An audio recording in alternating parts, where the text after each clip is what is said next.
Hello. Hi, Ted. Good morning, everybody. It is Monday, October 6th, 2025.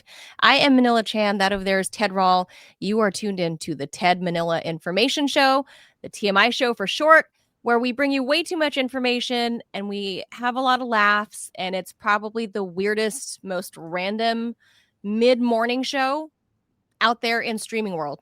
I think that's a fair assessment, Ted. I think that's true. Yes. I think it's true. Like really random. And it goes off the rails all the time. So if you're new here, stick around, buddy. Wait till you hear. So we're live every day, Monday through Friday, 10 a.m. Eastern time. Please be sure to hit the like, the follow, and the subscribe button. And if you're in the position on your own social media to share our content, that would be wonderful because it'll help us grow our little show. And we need all the help we can to fight, the mainstream media. And it's a dog eat dog world out there in streaming land.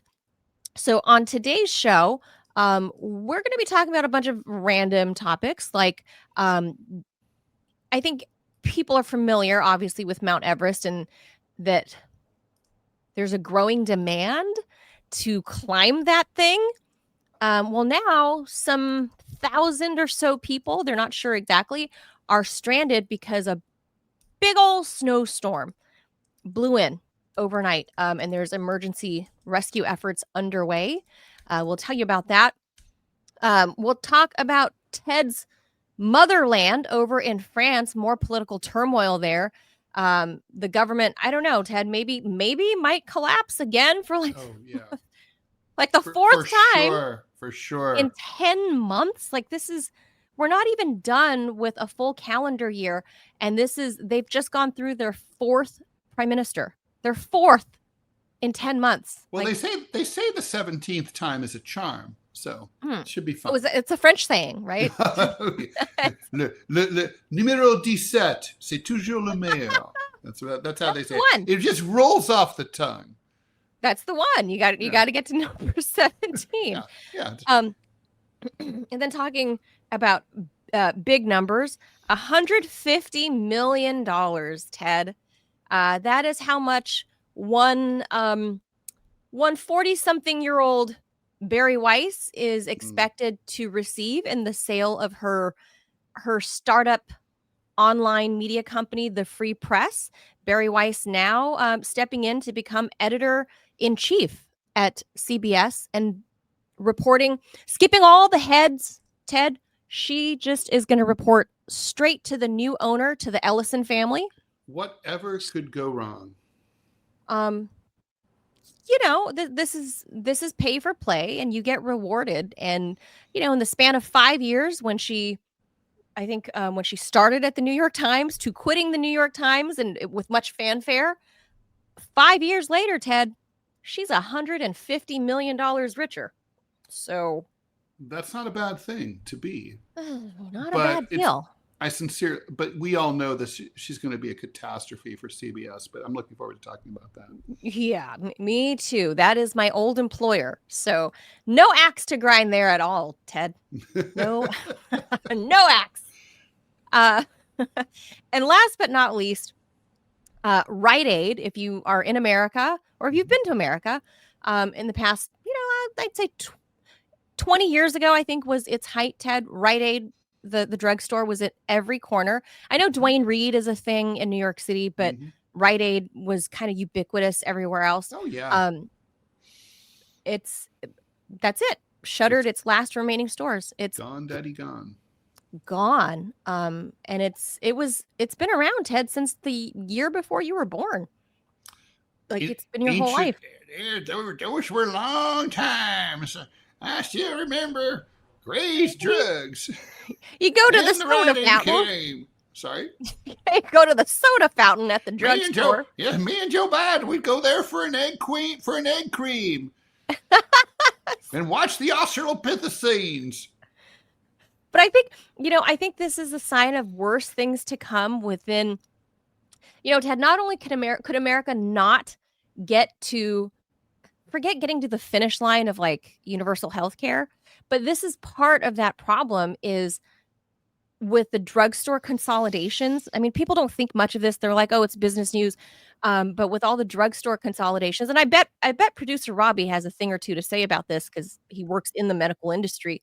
When you consolidate and you only have like 2 or 3 pharmacies that you can go to, there's a lot of price negotiation that gets involved. And guess who gets screwed? Us. Of course, as usual. So it's kind of a big deal that Rite Aid has gone kaput.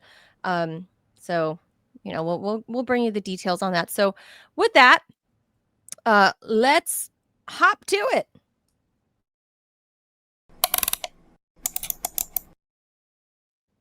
All right, the first story. We'll tell you why this is a big deal. So not only are around 1,000 hikers stranded on the eastern side of Mount Everest after a snowstorm cut off access routes, according to Chinese media, rescue teams are reportedly now operating at an elevation of about 5,000 meters, which is around 16,400 feet. Heavy snow started to fall on Friday evening and continued through Saturday, blanketing all the mountain trails, all the campsites that are at an average elevation of about 13,800 feet. So let's say 14,000 feet. Communications with some parts of that mountain reportedly very, very, very limited. Video footage, if you go look this up, shows dozens of tents completely buried or destroyed under heavy snow. Hikers trying desperately to wade through the snowdrifts.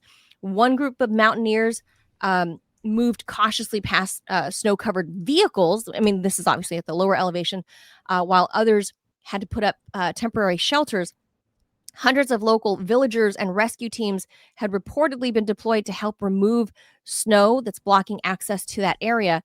Ticket sales and entry to the entire Everest scenic area were also suspended late Saturday. The severe weather has also affected residential areas at the base of the mountain. Reuters reporting at least 47 people on the Nepal side have died since Friday due to heavy rain triggering these flash floods and landslides that blocked all these roads. It swept away bridges. And to be clear, these aren't just random villages on the Nepalese side. These are like Sherpa villages. These are people that, like, for a living, guide people as Sherpas through Mount Everest. So these aren't like rando, grandmas living at the bottom of Mount Everest. These are people that, like, their whole lives are spent climbing Mount Everest. These people are the ones being swept away in these villages.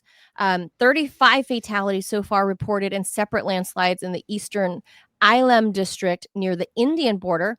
9 people are still missing right now after having been swept away by floodwaters. 3 others reportedly killed by lightning strikes. Local authorities warning of ongoing danger as unstable ground and poor visibility continue to hinder rescue and relief operations. So Ted, as you posited earlier in our group chat, does climate change have anything to do with this? And the answer is absolutely yes, because I began looking into that. So first, this is not like my thing. I'm not a hiker. I mean, not this kind. I used to hike at Griffith Observatory. Maybe that's as much hiking as this LA girl has ever done. But I had to ask GPT about this because I've never understood this. So Mount Everest at its highest point, 29,032 feet, highest point on Earth. I had to ask it, like, why do people want to do this? Right? Obviously, it's the ultimate, like, human bragging right, status, self-validation. You think you're, it says people, men, often men. It's the illusion of, like, conquering nature. And then there's, like, this mass commercialization of it, especially in the era of social media. So more and more people want to risk life and limb to do this, Ted. And the mountain is not very forgiving, and it de-gaffs what selfies you want to take. And it will claim the lives. after you've paid, apparently, Ted, at the bare minimum, people pay around $50,000 up to like $150,000. That's right. To climb this thing and risk life and limb. And roughly a dozen people die every year. There's still bodies for decades that are buried under the snowpack that are now melting, and they're starting to find hikers from like the 1980s that are up there. But GPT says, yes, climate change is the primary culprit, because it's completely reshaping even what the Sherpas can do as professional guides.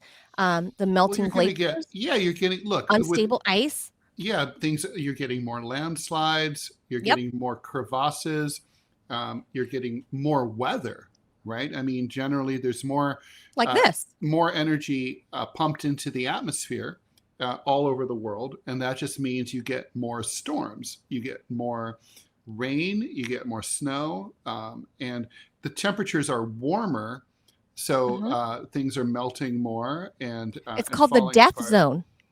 What you're talking about, they actually call it over a certain altitude, right? Because apparently the death zone is the altitude at which your body starts consuming itself, because it's not there's getting less enough oxygen. Yeah, that's exactly right. It says higher average temps melt permafrost that used to anchor rocks near the summit, causing rock falls where there used to be stable terrain. That's in that death zone where you hit that certain elevation where it just suddenly drops, and there's hardly any oxygen up there. And of course, you're supposed to go up there with oxygen tanks and whatever. But it's mostly with the changing of the climate, the weather. The weather patterns are changing. The weather windows are getting smaller, Ted, with the demand of these more people. So the human impact too. Hi, Clovis.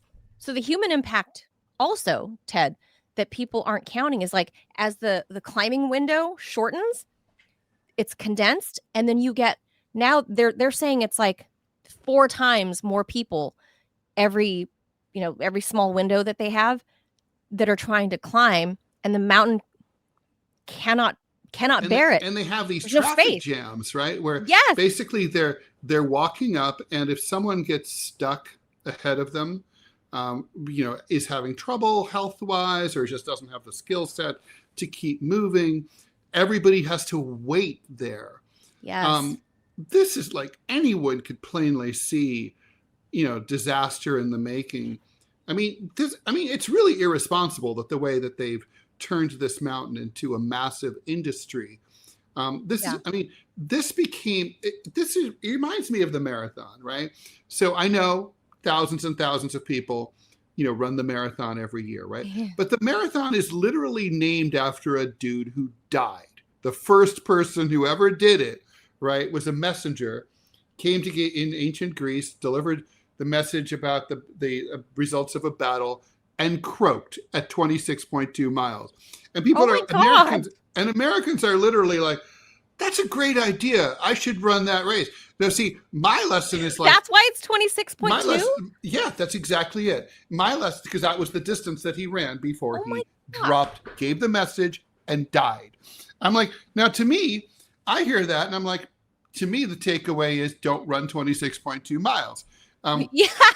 So maybe run 26.1. But like, and similarly, Mount Everest is famous because it's really hard and very high, and lots of people die doing it.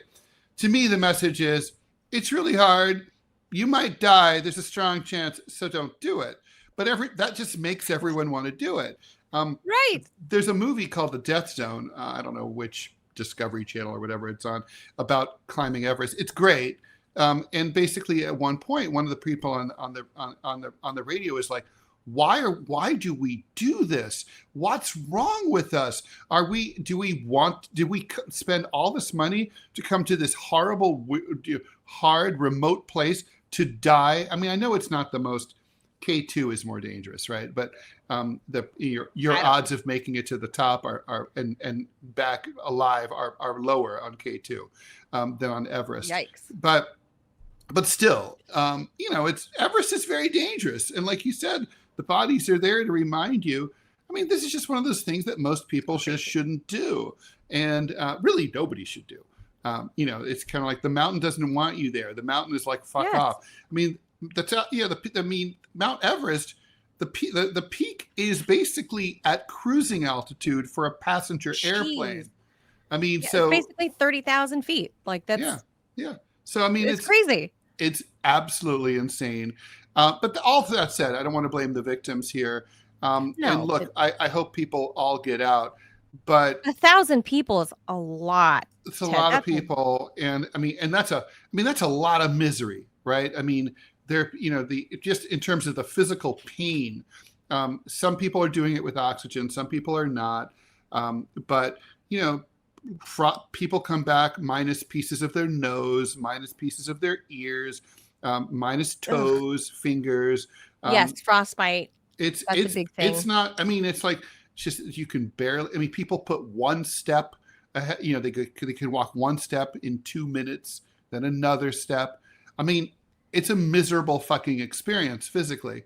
So, and Ted, you're out. You're out. Be stuck.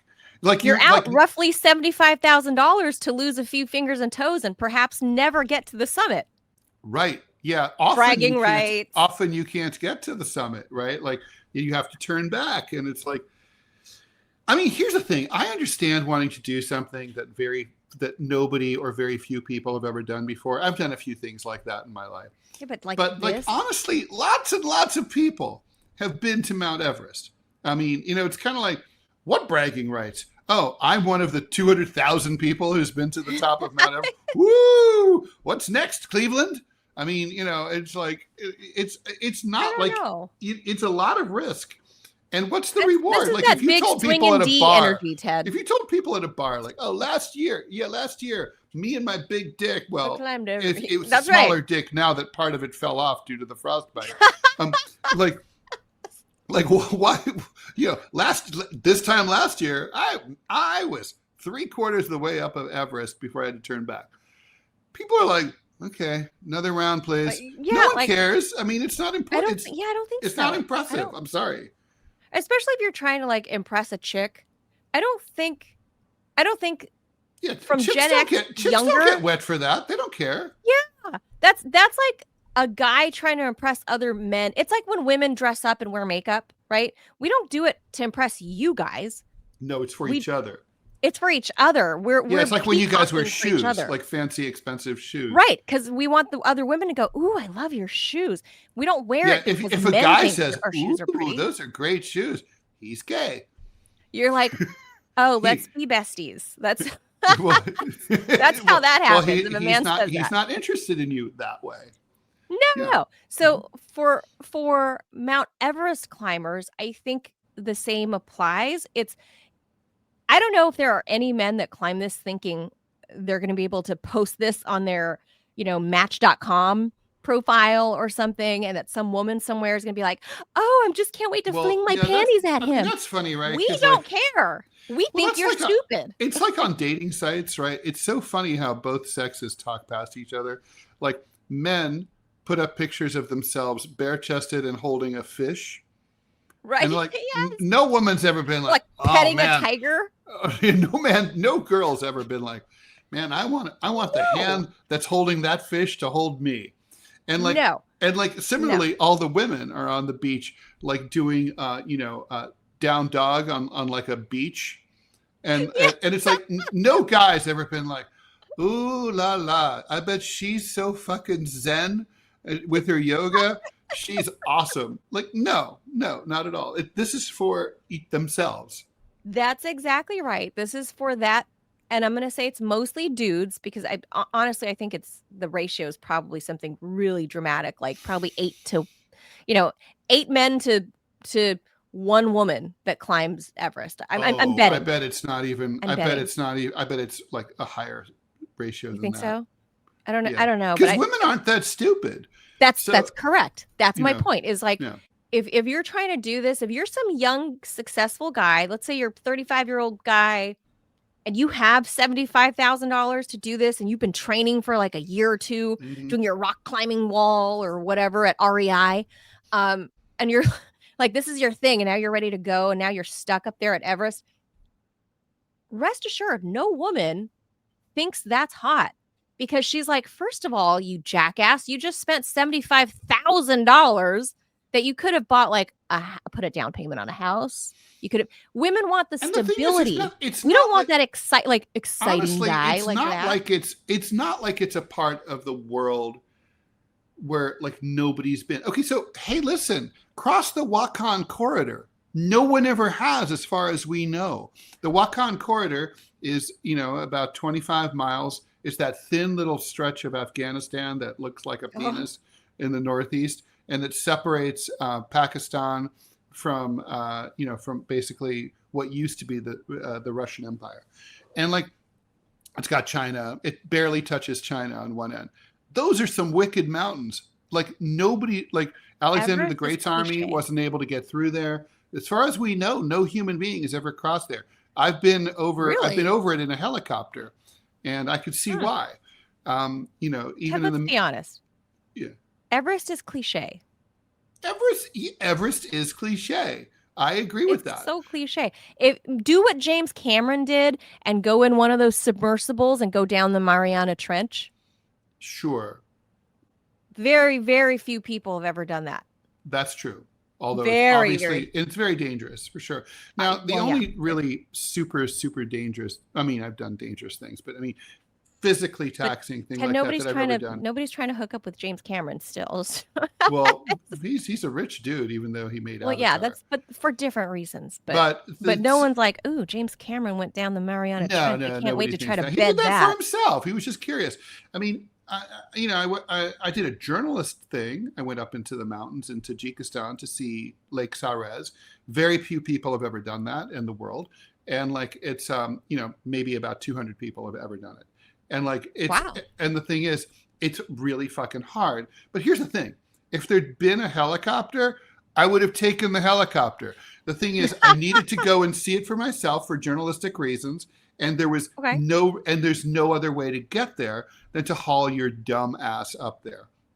So one last thing. Yeah. Go ahead, finish your thought, Ted. So my point is, I think that's different. I mean, that was like, I'm very proud of it. I trained for it. It was the hardest thing I ever did in my life physically. But the point is, it's not like just going to do the same thing every other. Well, it's not cliche. It's not cliche that everyone's not everyone, but like, I mean, no one's ever hundreds heard of of thousands Sarez. of people. Nobody even knows. When I just said that, people are like, "What? What is he talking about?" That makes it not cliche, right? By definition. Right. But by definition, and Everest is cliche. And shout out to Jones Jameson for the donation, and they say "Into Thin Air" by John Krakauer is a horrifying account of what it's like to die on Everest. Yep, that's true. Jai Shri Ram to the Sherpas. Yep, that's sure like a blessing to the Sherpas. I would hope so. I mean, there's there's of course the movie and the book, and basically there's this horrible, among the horrible people in that who are indicated in that book, is this lady corporate executive who basically couldn't do shit, and the Sherpas basically dragged her up the mountain. I mean, like, because she's a rich bitch and she needs to get up the mountain. That's how it is. Well, I mean, it's amazing to me that there are these pockets of villages on the Nepalese side, on the Indian, all around the base of Everest. There's a whole like marketing thing here, and they have gotten hip to social media. Ted, make no mistake, the Sherpas know. Like, they know how to use social media, and they've contributed to this too, but I get it. That's their business. That's obviously. Yeah. What else are they going to do? Eat snow? I mean, there's nothing, eat Yetis. I mean, there's nothing else. There's no other work. They're Nepalese. I mean, there's nothing else going on. Yeah. So they've really made this commercialization of Mount Everest a thing with the advent of social media, and good on them for being like entrepreneurs. But there needs to be renewed news about the increased risk. There's always been risk, obviously, with Mount Everest, but at what point in history have you ever heard that there's 1,000 people at the one same given time, Ted? 1,000 people stuck on Mount Everest, halfway to the summit, 14,000 feet. At what point have you ever heard that there's 1,000 people? No, stuck? it's crazy. I mean, I've heard that there's been like, I've heard of 100 or 200 people waiting in line, right, which is outrageous 1,000? enough. Honestly, 10 or 20 people waiting in line, as far as I'm concerned. Yeah. Like, I got to tell you, I would, even if I were a mountaineer, number. which I'm, obviously not, but I mean, I would not ever engage in anything that is so reliant on other people. So I'm ripped. I'm prepared. I run a marathon every day. I'm ready to go. And then because some fucking tech bitch like is like faltering, I have to fucking wait in line. And it's not like I'm waiting in line like where there's Starbucks, right? So right. like, what the fuck? Just for that reason alone, I wouldn't do it. Well, that's the news there. So hopefully, I mean, that's a lot of people. 1,000 people is a lot of people. So we're waiting to see news if those people are going to make it out all right, or is there going to be a mass freeze with, I mean, Ted, a landslide is a real possibility at this point. Can you imagine burying 1,000 people? I mean, look, let's face it. A lot of people would die. Oh Maybe all of them. Oh God. So what horror. So I mean, I guess we'll wait and see. But it's not on mainstream news anywhere, Ted. Honestly, I gotta say the Nepalese government, I know they need the money to, especially now the country's like in total political chaos and economic chaos. But even so, they really should only allow people who are physically qualified to climb that mountain. I would say it's like you have to have some metrics, like you've already climbed 5 major peaks, or you've like a real climber, or like, and also you pass a physical battery, like a prerequisite for before you get into a certain college class. Like you have to have like Manila, English 1, 2, in that movie, The Death Zone, that I mentioned to you. There's a guy who's a mailman who the year before lost both his legs to frostbite on Everest. He's back that year on his prosthetics trying to climb the same fucking mountain. And of course you can imagine the shape of his knee stump on his prosthetics, like barely having started, the blood is running down his prosthetics. God. It's ridiculous. It should just be like, you have to be this tall to ride this ride. And like having no legs is a non-starter. Sorry, woke people. Oh, handicapped people can do anything. Not anything. Okay. No. I wanted to show that I could still do it. I wanted to show that the mountain hadn't defeated me. The mountain did defeat you. And actually in life, it took your legs. Yeah. And claimed your fucking legs. Mountain 2, you 0. And it's kind of like, consider yourself lucky to be alive. And just like go home and tell everyone, oh, by the way, you know how I lost my legs? I went to Everest. Actually, you know what? You might get some bragging rights there, maybe. Well, and before we move on to France, Ted, you just reminded me of something because you said something about handicapped people. Like, yeah, life is tough. It fucking sucks. I'll never be a professional volleyball player because I'm not a 6 foot tall, woman, right? Like it's not going to work, right? Not everybody can be a professional basketball player. It's not going to work. Not everybody's going to be a Taylor Swift. Not everybody can sing. It's just not going to happen. So I saw this morning, there's a high school out there that like a special needs school or league or something where the kids are all blind football players. What? High school? I don't know. Stop. I looked up too late. No. Yeah. I looked up too late. It was something I saw on NBC News Now or whatever. I don't know what their streaming thing. I was reading real news on the computer and I looked up and I went, what? Like, what? Like, I get that you want to be inclusive and you want blind kids to be able to play football. Sure. Why not? I get it. I guess. But football really requires sight, You think? which some people don't have. Blind football is a retarded idea. So I meant to look it up. It was right before we got on. It must be on kind air, of. It's so it's like I this is like made up, right? It's kind of like, give me a break. It's like oh, let's. It's like, let's just have a life that's like, let's just do stuff that's super outlandish just because. I just thought, yeah, that was, you just reminded me of that, because I was like, wait, what did I just hear? And I went, oh, can I rewind it? Oh, it passed. I can't rewind it. Damn it. And you just made me think of that, where when you lose your legs to Mount Everest once, you're probably going to relinquish the rest of your body to the mountain. Just call it a day, and be like, okay, I learned, I fucked around, and I found out. Mm-hmm. You found out. And that's, I would like to look up where this, now that you remind me, blind high school football. Mm-hmm. Not everybody can play. It just is, Ted. Not everybody can play everything. I know we want to be inclusive. I get it. But come on. I mean, it is kind of funny. No, come on.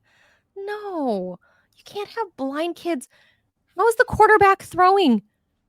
In what direction? How does he know where he's throwing the ball? Where does the receiver? How does the receiver know he's running down the 30, the 20, the 10? Like, how? Anyway, I got to look that up. And now it's on video. Now other people are going to look this up. It was a weird ass, supposed to be a feel good story on NBC. And instead, in my head, it opened up. I just picture them running around like, blindly, like randomly hitting each other in the head. That's what I thought too. Like, how do you know which guy is your offensive line and which one's the defensive line, and when you're crashing into each other? Oh, somebody found it. Oh, really? They have it? Vic Grease. I don't know. I'm probably saying the name wrong. I'm sorry. Blind football is in the Paralympics. Of course it is. Oh my God. This is such a dumb idea. Anyway, I don't know what to say about that. But thank you for finding that. Facing criticism from all sides, France's new Prime Minister Sébastien Lecornu shockingly has resigned less than 24 hours after naming his government and after less than a month in office, plunging France into an even deeper political crisis. The office of the French president said today that the President Emmanuel Macron has accepted Lecornu's resignation. Lecornu had replaced his predecessor, François Bayrou, to become the fourth prime minister in just barely a year. A faithful ally of Macron, Lecornu said conditions were no longer there to remain in office after he failed to build a consensus over the new national budget. Macron's opponents immediately tried to capitalize on the resignation.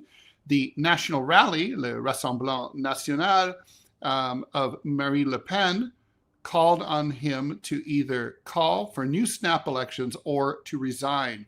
This raises a question for the president of the Republic. Can he continue to resist the legislature dissolution? We have reached the end of the road. Far-right leader Marine Le Pen said there's no other solution. The only wise course of action in these circumstances is to return to the polls. True, but what good does it do if the president calls an election like he did last year and then decides to ignore the results, which seems to be Macron's thing? On the far left, meanwhile, La France Insoumise, which is France Unbowed, also demanded Macron's resignation, while voices on the left called for the revival of something called the New Popular Front, which won last year's election, only to be snubbed by Macron.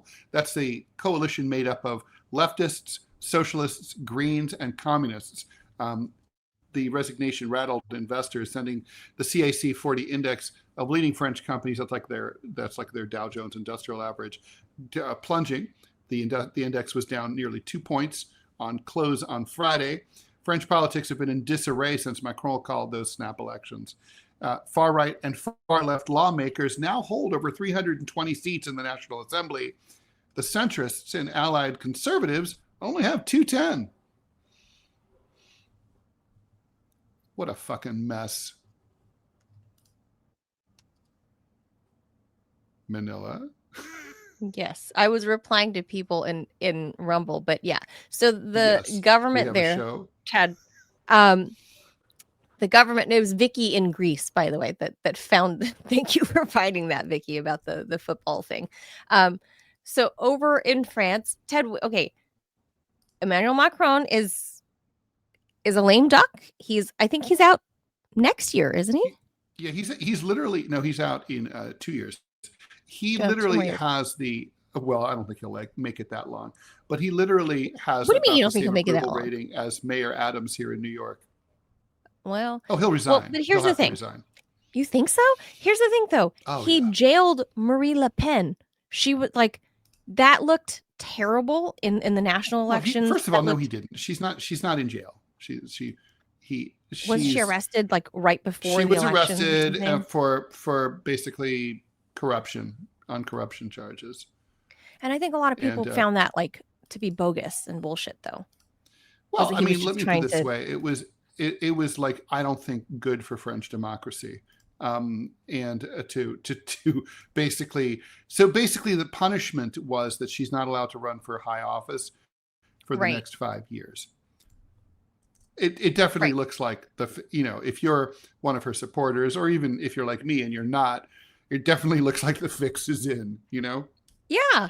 So now you're stuck with all these like, obviously, people that are in his orbit on the left side, trying to fix what could be a bumpy economic year or two. He's not on the left. He's not on the left. He's a centrist. Well, right, but he's not. I mean, I'm just saying. Compared to Marine Le Pen, he's to the left of her. Listen, this is a story about militant moderates.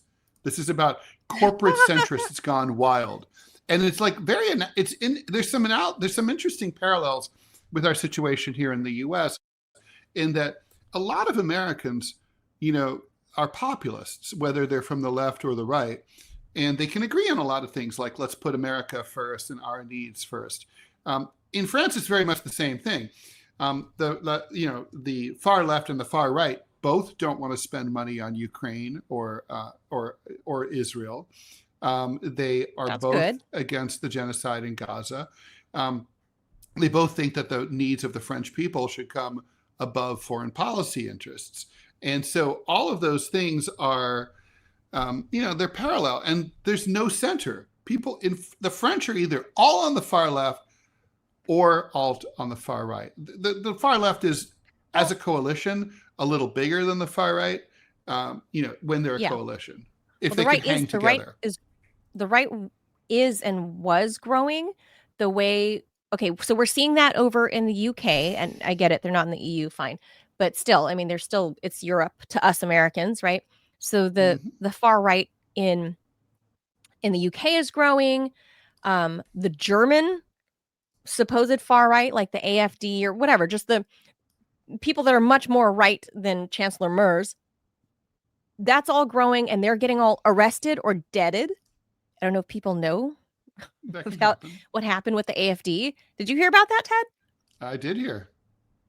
Yeah. So for those who didn't hear, ahead of some of the local elections just a couple of weeks ago, believe it or not, I mean, this is like a numeric impossibility, Ted, but like 6 or 7, 8, more than half a dozen AfD politicians who were standing in local elections last month died.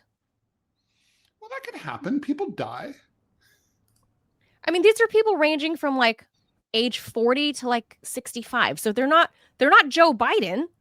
They're like middle-aged people dropping dead. I think the oldest person might have been like 70, which, okay, I can see that. But what are the chances that 6 or 7 politicians from the same party standing at the same local elections, like in and around Westphalia, right?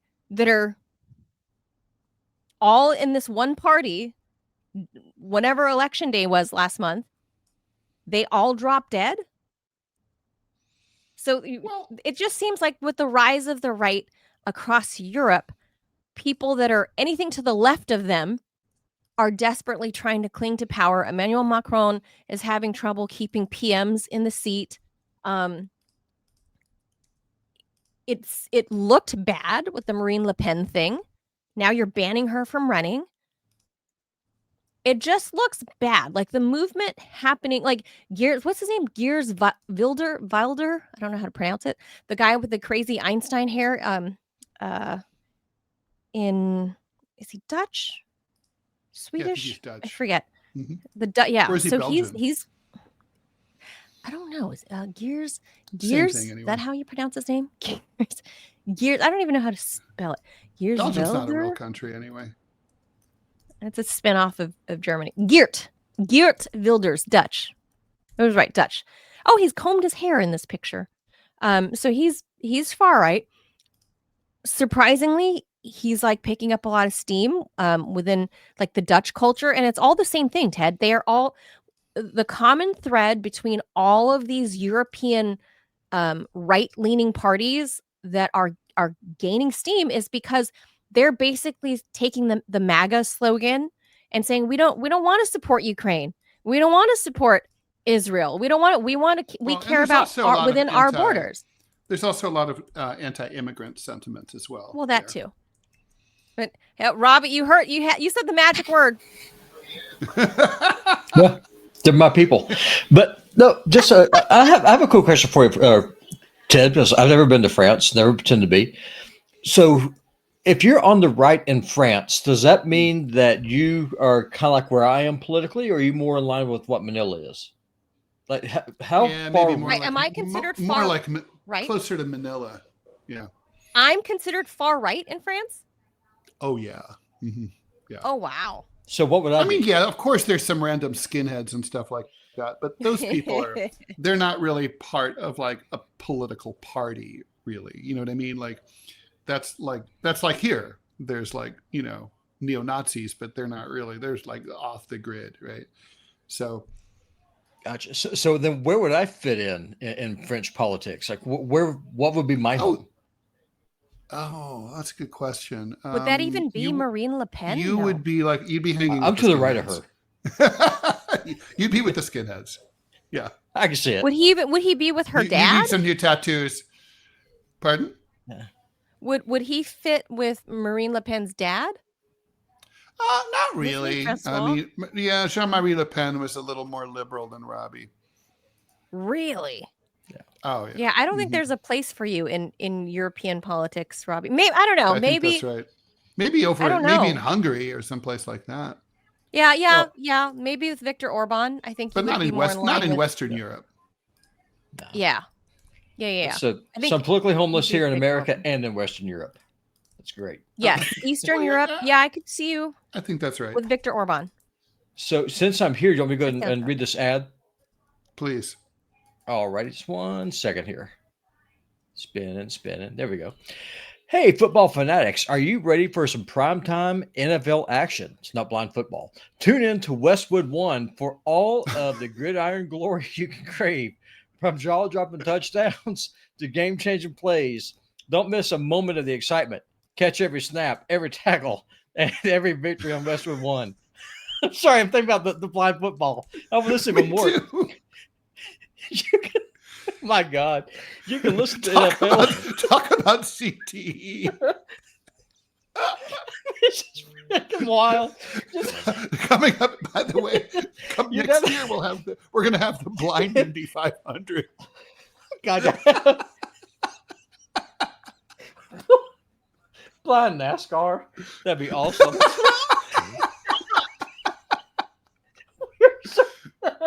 I'm dying. I give up. How about blind boxing? I'd watch that. I mean, my listen, whoever's going to be reviewing this ad, I hope y'all get a good laugh about this because we're freaking dying. But this is not blind football. I just want to be clear with Westwood this is One. not. This is good old Americana Yes, but you know, that's right. no, you NFL could put- football. No, you could put a beeper on the football and then throw it, and then just use your ears because you're supposed to. Your senses are enhanced if you're blind. Like a dolphin. Oh my God! Stop! Fucking sonar football. Yeah, we can make this work. You can listen to the NFL on the NFL app, on Westwood One Sports app, on WestwoodOneSports.com, Westwood One Station Steams, or by asking Alexa to open Westwood One Sports. If it's NFL, it's on Westwood One. Blind football, not so much. Just put that out there. You guys are horrible human beings. And I felt bad for laughing and going, what? Blind? How does that that ad popped up at the worst possible time. Horrible.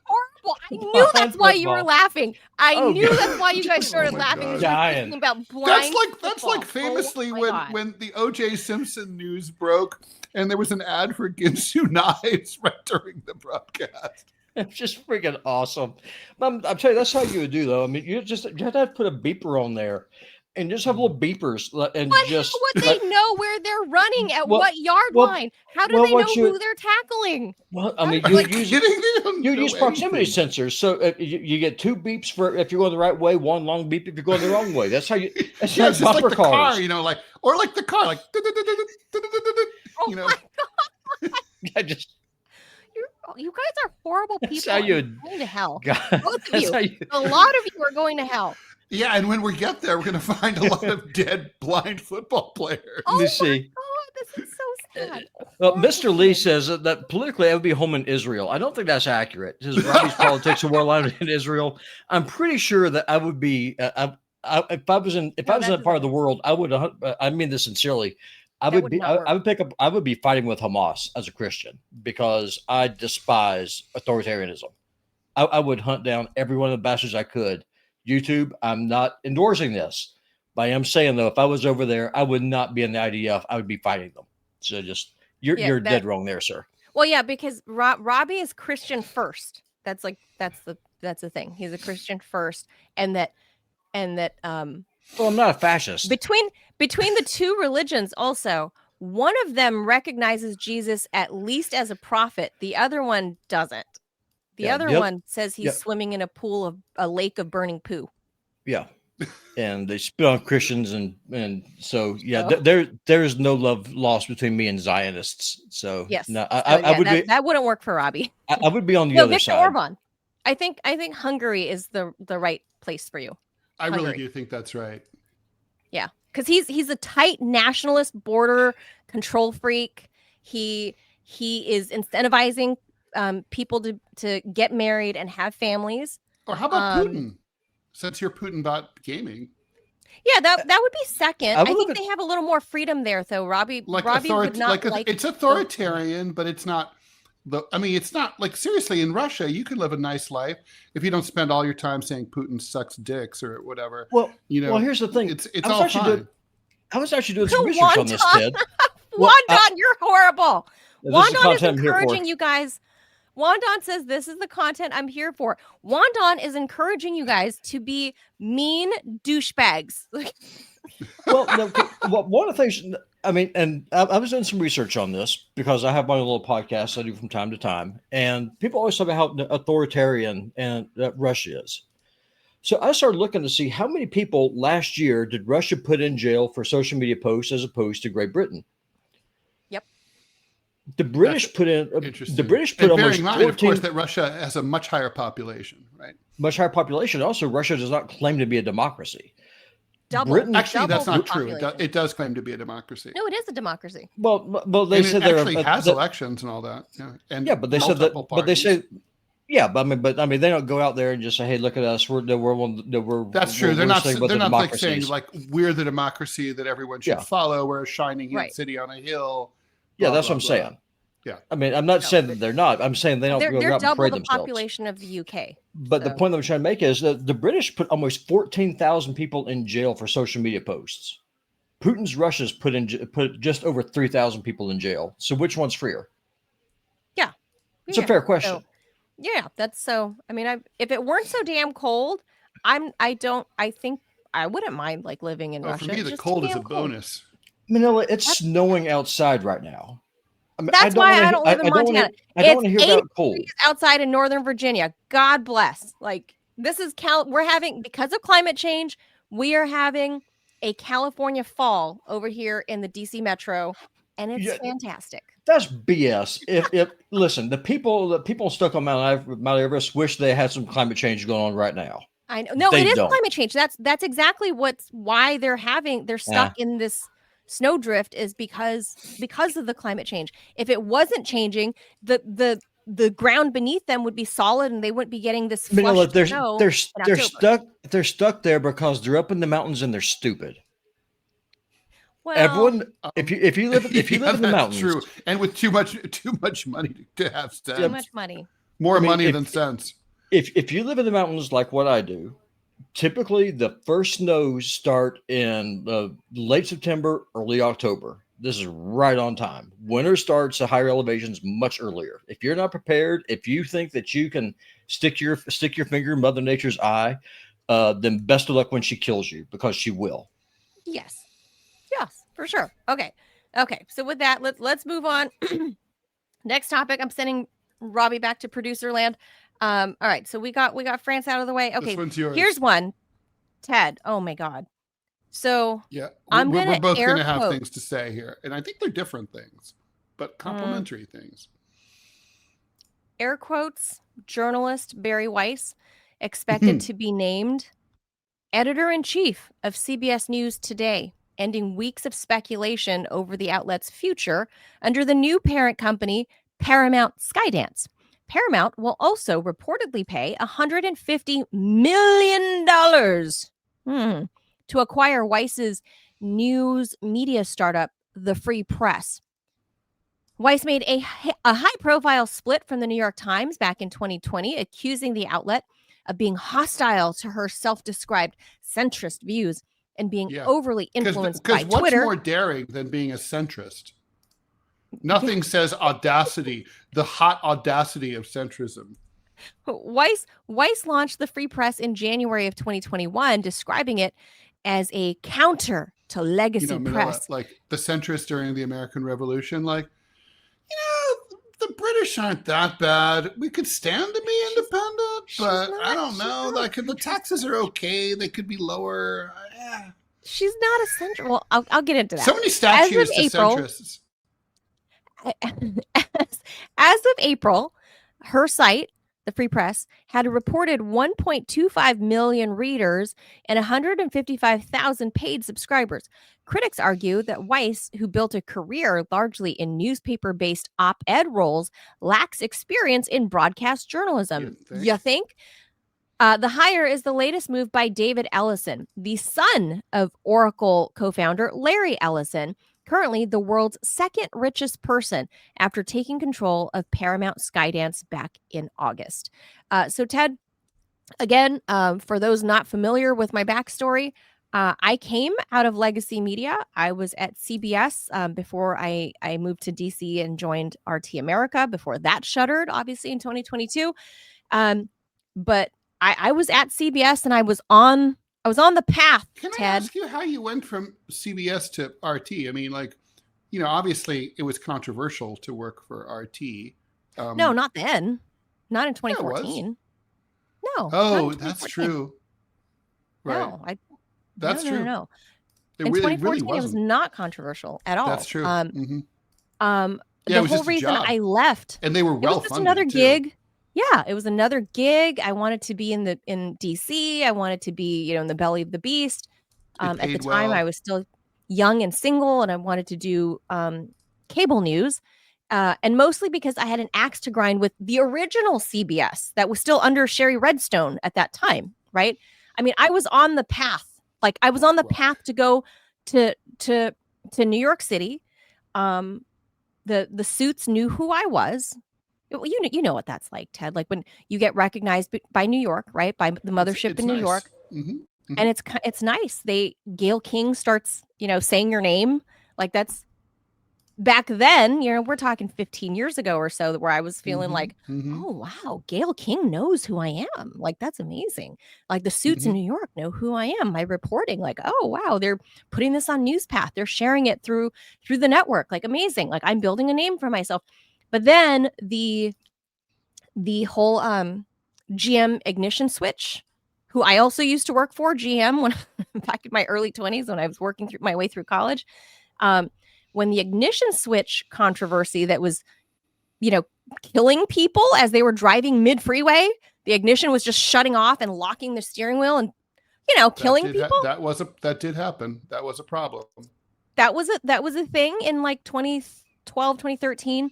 That's when I started getting into trouble because I had background knowledge because I worked for General Motors, the dealership level. So I had actual background knowledge of how faulty cars can get through and sold on the line, right? So I was a little bit dangerous that way because I had hands-on experience, on the ground experience of how a faulty car can get through safety inspection because I worked for GM for many years.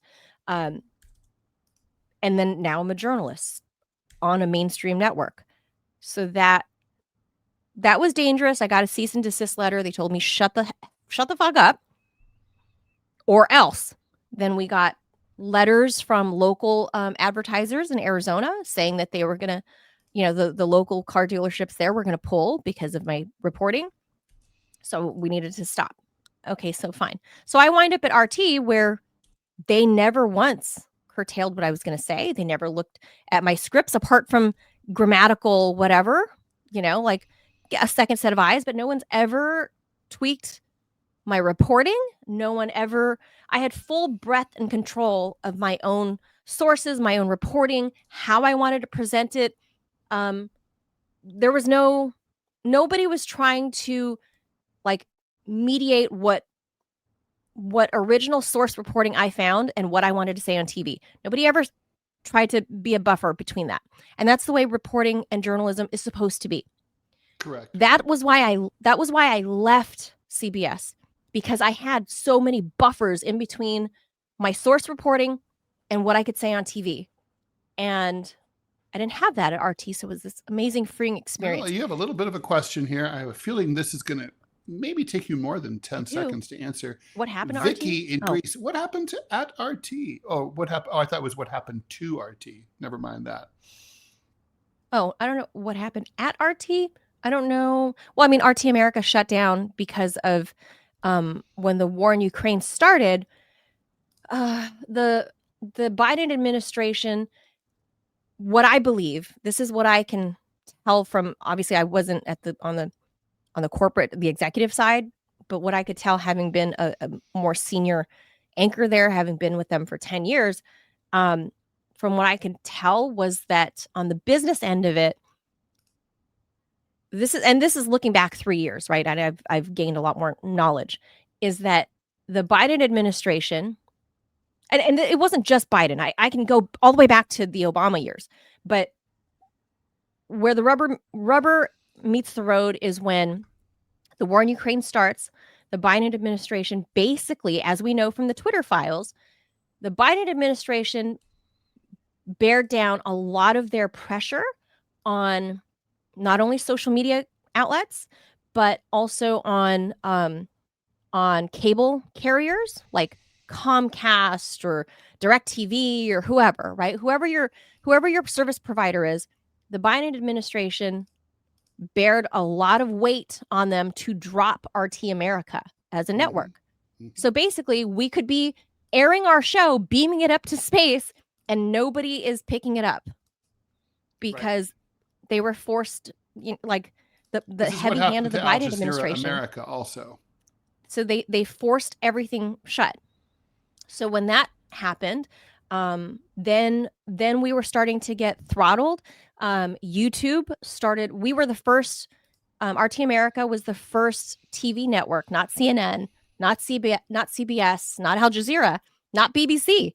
RT was the first to hit 1 billion unique viewers on YouTube. And when the war in Ukraine started, YouTube basically began to shadow ban us and then just take us down entirely, ultimately. And that's when the whole media war of censorship and silence began.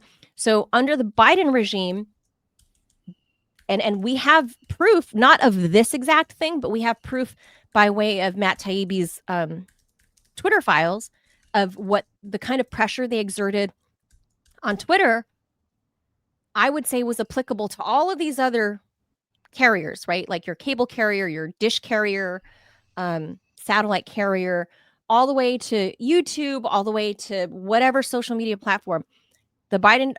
I have good reason to believe that the Biden administration bared the same kind of pressure on all of them to drop RT, and Well, it was forced us reported. to vanish. Yeah, like I don't have the concrete evidence myself, but I have a lot of dots that I've connected that tell me that's what happened. And then also the suits at RT America kind of cowered and didn't stand their ground. They could have, they should have, and they didn't. So now, and then, of course, Biden, again, on his way out of office last September, dealt the final death blow to all Russian media, Sputnik and RT included, because then we started up a new production company, and I was still able to provide content and sell it to Moscow, and they basically made all Americans, like, threatened us with persona non grata. We will throw you in jail because of sanction. We will sanction you if you dare be a journalist and sell your content to anybody in Moscow. Right. So including Radio Sputnik.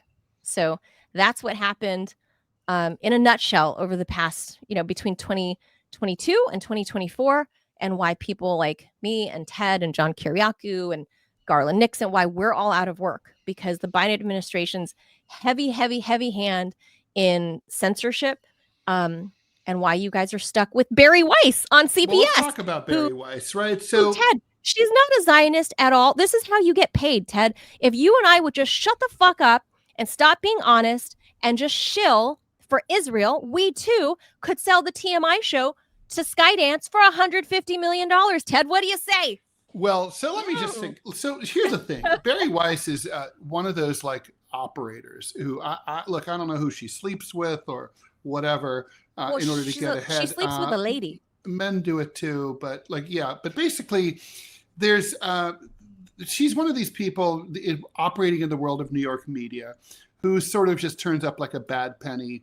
She's high energy, and she basically announced this thing at great fanfare, the real, the free press. When it first launched, I was kind of excited because I was like, oh, the free press. Someone left the New York Times to start their own independent, censorship-free model. And then it turns out it's radical Zionist and radically moderate and centrist and corporatist. Nothing free about it. It's just bullshit. And she doesn't really have any, I mean, I wouldn't say not any, but she doesn't have substantial journalistic experience. I mean, show me a major story Barry Weiss ever broke. Show me a journalistic model that she ever, initiated. She's not someone like, I'm trying to think, who was it who left the New York Times, the war reporter who quit because of the Iraq war. Oh my God. It'll come to me. Big lefty. Anyway, the point is, quit? Yeah. Oh, not Chris Hedges. I mean, Chris Hedges. That's him. Exactly it. Oh. Chris Hedges, who parted ways with the New York Times. Him. He was the bureau chief, Middle East bureau chief. Yeah, but he was a real fucking reporter. Yes. And then he went on to do his own thing. Or like Seymour Hersh, who's now doing, God's work as an independent reporter, after years and years of experience. She's really a tech bro, is what the deal is here. And that's true.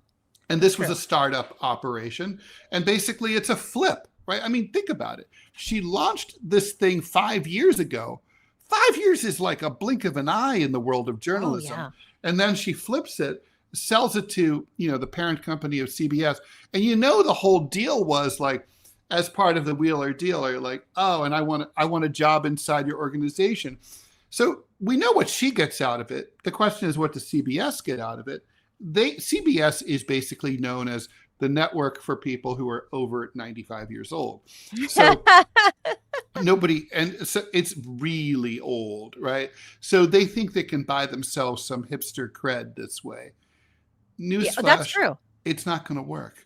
That's And true. This will be. They think she's like the princess of alternative media. She's not fucking alternative media. She's not. No, she's not. Like, and she can't. She doesn't have a magic. She doesn't. Like, I don't think you can bring the sauce to a legacy outlet as legacy as CBS. But if anyone can, it's not her.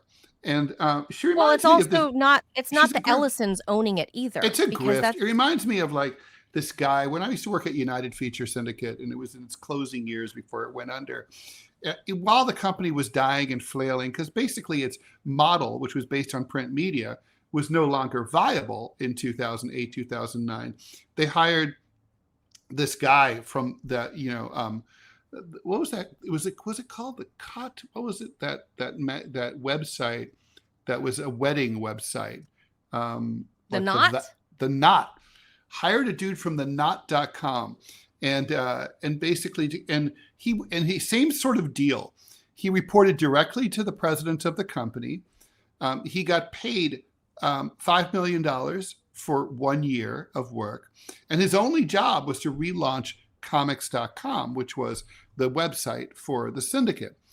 This guy didn't know what the fuck he was doing, but he promoted it.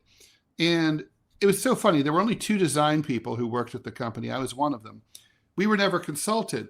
And when we finally went to the president and complained about it, he came in and said, well, design doesn't matter for websites. I'm like, design doesn't matter for websites?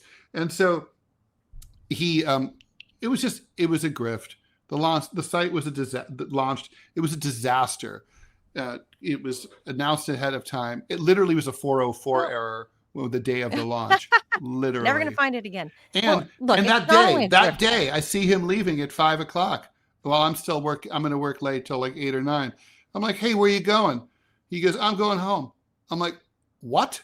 And he goes, what do you want me to do? I'll work on it tomorrow. I'm like, your ass should be at your desk working on this 24 hours a day until you fix this 404 error. Solved. Nah. No. Of course, look, it was just like this.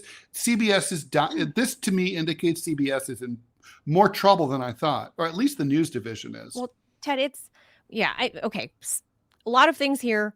She is pure print. She has 0 TV experience. That's ridiculous. I could run circles around her. I've run the last shows. Thing, no one should be taking advice from print people at this point. Their entire sector has died. Like, hello. Yeah. Hello. Sure, she can learn from them. Podcast. She can't learn from them. But she's got like an audio podcast that she started during COVID for the Free Press. But she's a print lady. And like she's, trying to be this new face of like, I know CBS, because they are 95, they're all, Dianne Feinsteins. And they're like dinosaurs and look at her as like, oh, she's an early 40-something millennial. She's a millennial. She's not left. She's not right. She's centrist and she's a lesbian and she's Jewish. They love that. Yeah. I love that. They're like, oh, she's a lesbian Jew. Like, we love that. And she's like, she reeks of like East Coast Ivy League. She drips of all of that. So they're like, yes. Let's elevate her. And Larry Ellison, who just the Oracle guy, who, by the way, I'm shocked. I think he's like 80. I think he's like 80 years old. He looks pretty good. I didn't know he was that old, but he's like 80. Sure, he's had a lot of work done. He's like pulled tighter than a drum. But still, he's over 80. She also went to Columbia. And your favorite, Hebrew University of Jerusalem. Ooh, fancy. Robbie, there's your when you decide to resume your education. You can go there. There you go. So Larry Ellison is the single biggest one-person donor to the IDF. Do you know that? We're talking hundreds of millions of dollars. Insane. That he's donated Like, who needs his it? personal By the way, money. they're an army. Why do they need a donation? Who donates he to the U.S. Army? He doesn't donate to the U.S. Army. Larry Ellison donates to the IDF. But why does and the to the state of IDF Israel. need donations? They're a national army of a very well-funded country. Don't know, but that's where he donates hundreds of millions of dollars. And Barry Weiss is a devout Zionist. She has pretty much said so. She basically dances on the graves of dead Gazan children. After the 2004 release of the film Columbia Unbecoming, which alleged classroom intimidation of Zionist students by pro-Palestinian professors, Weiss, Aaron Horowitz, and a few other people co-founded Columbians for Academic Freedom. Weiss said she had felt intimidated by Professor Joseph Massad during his lectures because he spent too much time talking about Zionism and Israel for a course about the entire Middle East. In response to the film, Columbia put together a committee to examine the allegations. The committee criticized Massad, but emphasized a lack of civility on campus, including from pro-Israel students who heckled some of their professors. Weiss criticized the committee for its focus on individual grievances, maintaining that students were intimidated because of their shitty views. In her book, How to Fight Anti-Semitism, Weiss describes the contentious atmosphere during this period as giving her a front row seat to leftist anti-Semitism at the university. Glenn Greenwald alleged that the activism she initiated was designed to ruin the careers of Arab professors by equating criticisms of Israel with racism, anti-Semitism, and bullying. And its central demand was that those professors, some of whom lacked tenure, be disciplined for their transgressions. What a lovely person. Well, a darling. Seeing as she's also a Columbia alum like you, disgusting. She is probably cheering what happened with the whole. Well, now that her degree is useless, also, but she's probably happy about it because Columbia had to fold to. Well, she has Trump's another degree from the Jerusalem College, so she's all set. Yeah, obviously, that's more important, Ted. I think probably the whole point is she's. Well, yeah, because she's showing where her allegiance is. And that's why she's going to report directly to the Ellisons and not go up the chain of command like a normal editor. I've been a print editor before, and I've run my own show. I've been an EP for my own show at RT. Like I have done both, and both are very different. For her to have zero television experience. I know. And to report directly to the Ellisons than she does. I worked for ABC News for 2 years. Yeah, like you're more qualified. You're more qualified. Yeah, where's my $150 million, bitch? Well, no, Ted, you have to create some phony baloney, the Free Press. Thefreepress.com or whatever it is. Mm-hmm. And get some bot clicks and then promote Zionism and kiss up to Larry Ellison. That's the trick. I hate how right you are about all this, but yes, you are. That's the trick, Ted. And that's why you and I are still poor. Yeah, because we're stupid. I know. We're terrible business people. I admit that.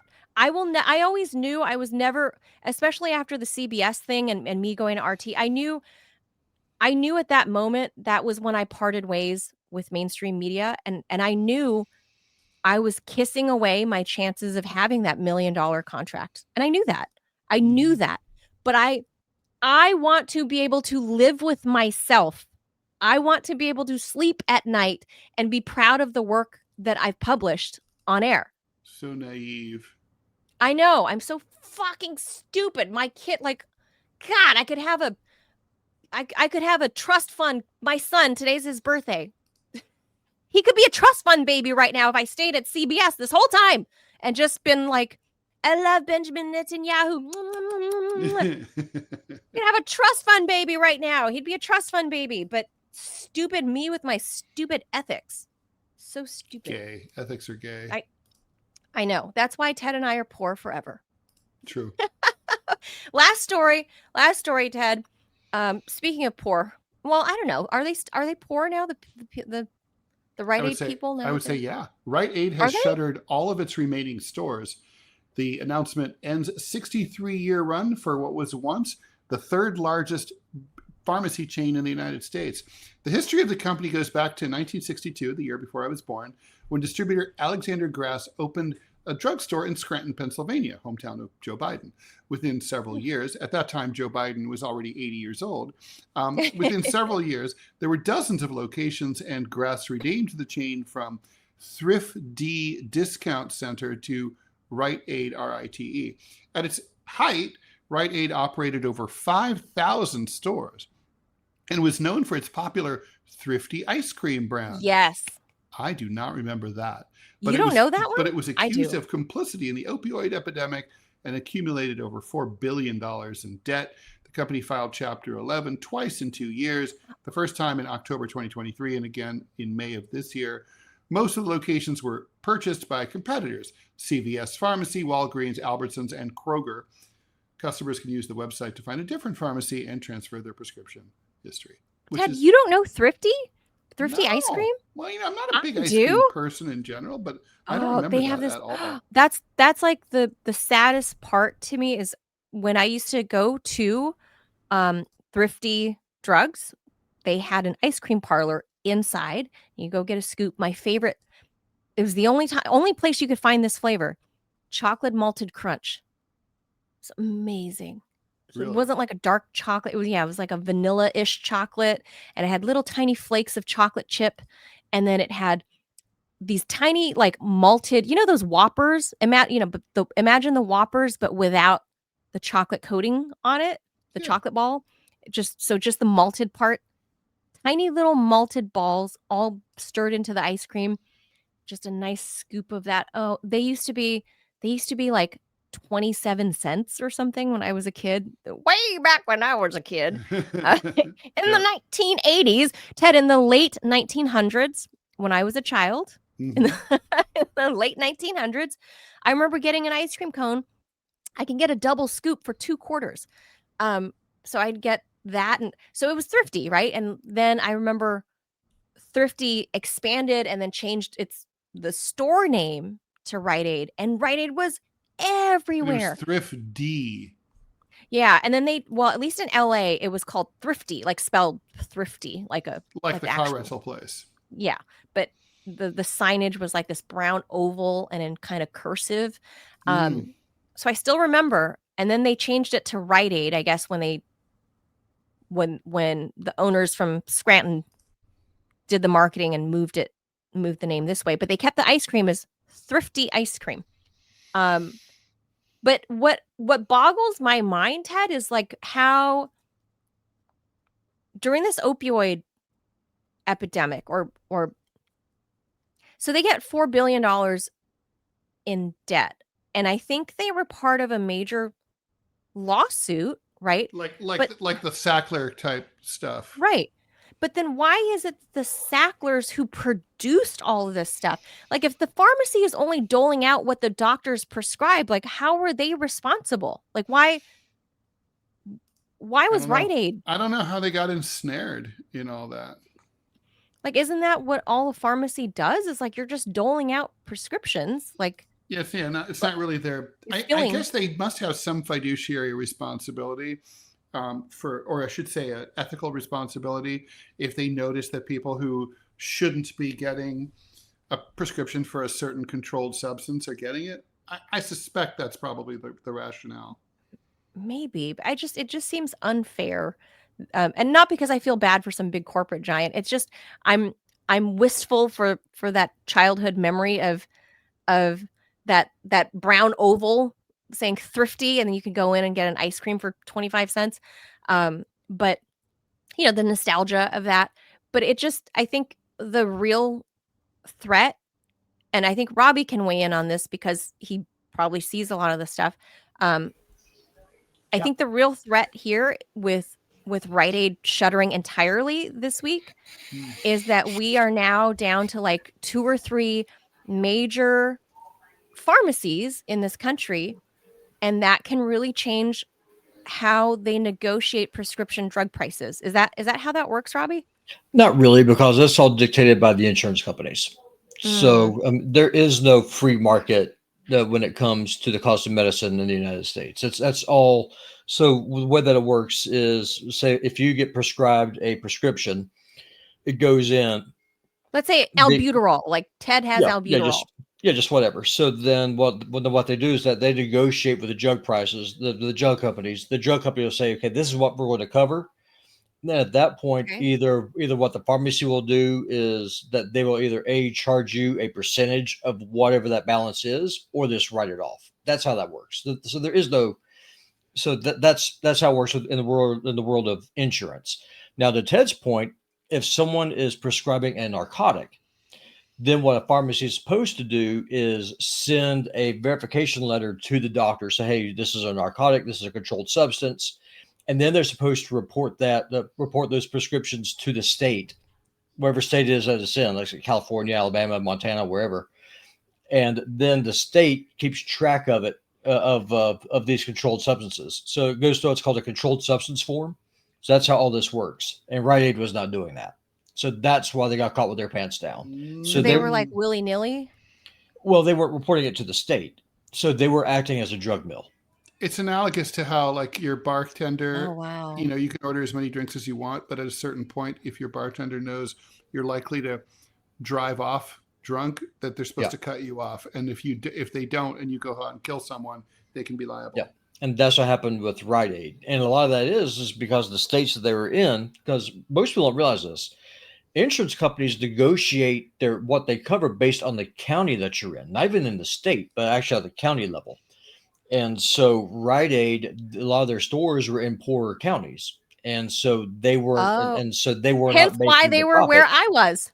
Right. But that's the by problem. the way, I've got Barry Weiss dish.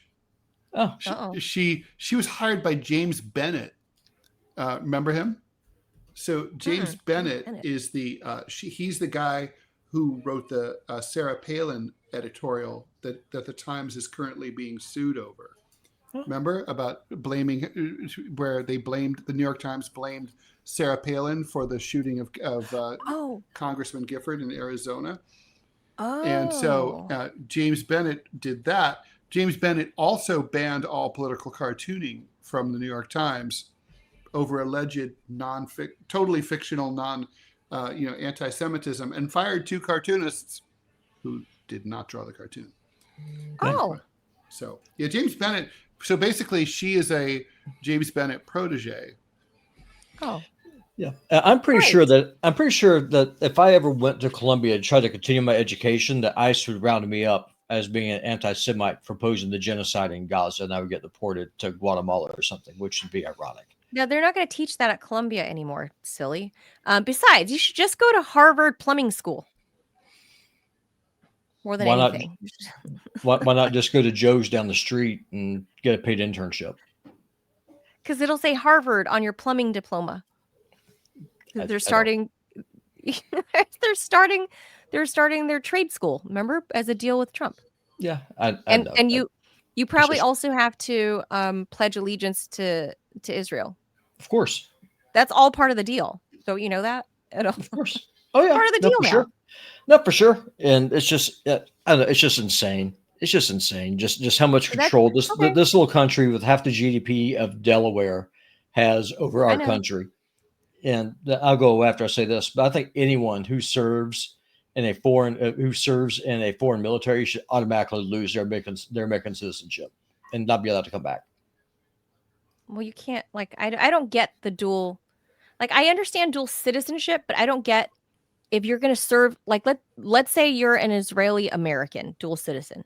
Yeah, I don't understand dual citizenship either, because you can't serve two masters. Ted's a dual citizen. I know, it shouldn't be. But pick one. But if you're born and raised in the U.S. and let's say your parents are Israeli and that's how you get Israeli citizenship, but then you don't serve in the American military, you go serve in the IDF.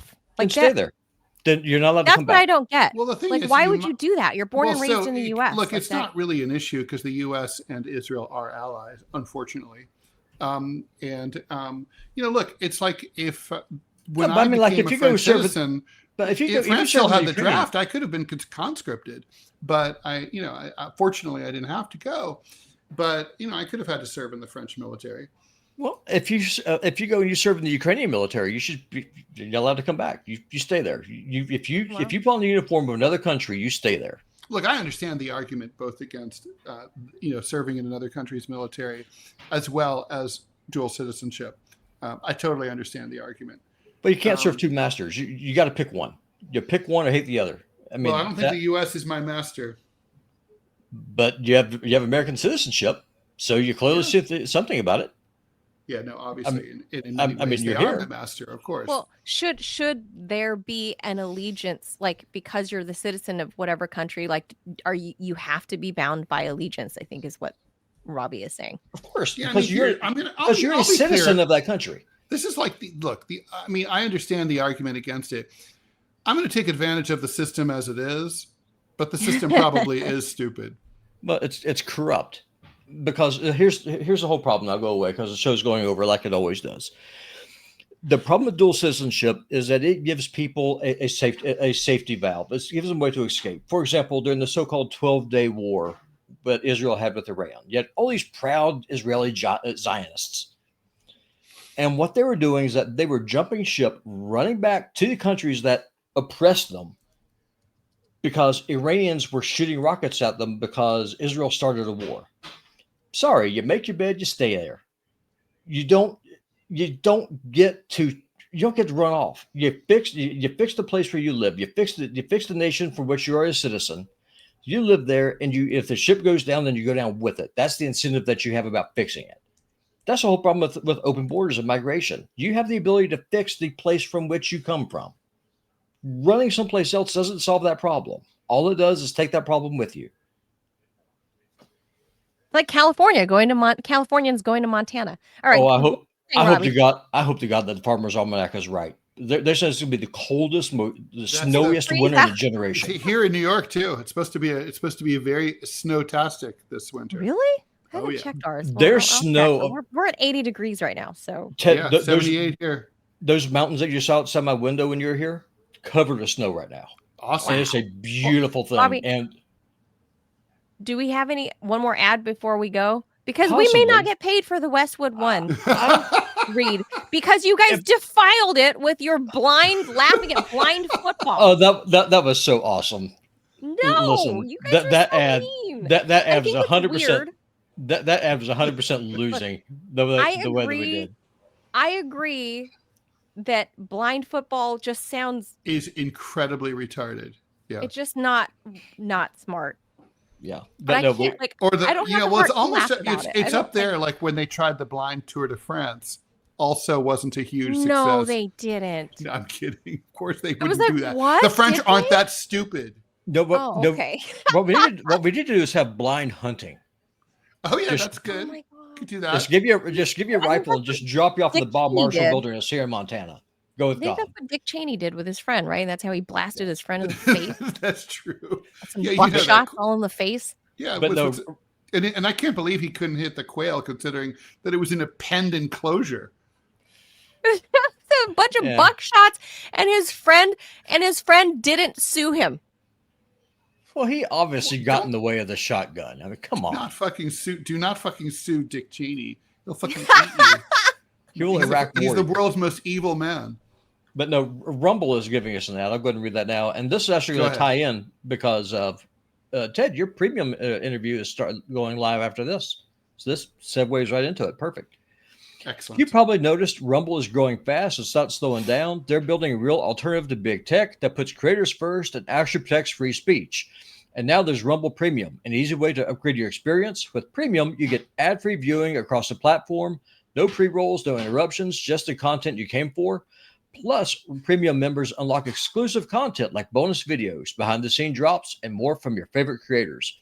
Right now, Rumble is offering $10 off an annual subscription. Go to rumble.com/premium and use the promo code STUDIO at checkout. That's rumble.com/premium, promo code STUDIO. No ads, more freedom, and content you actually care about. That's the deal. Thank you, Rumble. All right. Very good. Thank you, Rumble. And look, I would say Rumble if CBS was looking for like alternative media or like like voices that were outside of the mainstream, Barry Weiss ain't it. Like she didn't even have a Rumble show. Like this just boggles my mind. I She just never don't even get it. had I a don't know. radio show. She hasn't even broadcast. I mean, look, she didn't even have. She literally had a Substack. That was her big move to digital. If Barry Weiss came to Rumble, I'm going to make a $150 bold prediction. She would get the same kind of response or the same kind of reaction that if Mark Levin came to Rumble. They'd be universally hated and despised because Rumble's audience is primarily right wing, but it's also primarily anti-Zionist. So she would get blasted. She would get trolled. And yeah, that's precisely why Larry Ellison hired her. Of course. Is because she's exactly the type of shill that you can buy for $150 million. Hold on, Manila, are you implying that a certain group of people control American media? Yes, very rich people. Because that is incredibly anti-Semitic and hateful. I didn't say that. I said very rich people. I said very rich people. Very rich people control. You need to apologize. Manila, you need to go to the wall. You do an apology tour just like Elon did. You go kiss the wall, put on your We're talking about the Great Wall of China, right? Like my motherland. Motherland. No, I'm talking about the wall of Fort Antonica. Those people kissing Jerusalem because they think it's the western wall of the temple. That's what I'm talking about. Yeah, I didn't say anything about any of those people from that part of the world. I just said the people that control media are the very, very, very ultra wealthy people.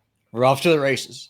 Good thing we're on Rumble. Very wealthy people, because we're still streaming on YouTube. So yes, I'm very just wealthy saying, people with stylish. Very, very, very, very wealthy people. Yes, own the media. So, and that does it. We're out for this Monday. Thank you guys for tuning in. We'll be back tomorrow morning, 10 a.m. Eastern time. The weirdest mid-morning show in America. It's like a fucking weird variety show. This. Adios, amigos. See you tomorrow. Bye, guys. Bye, y'all.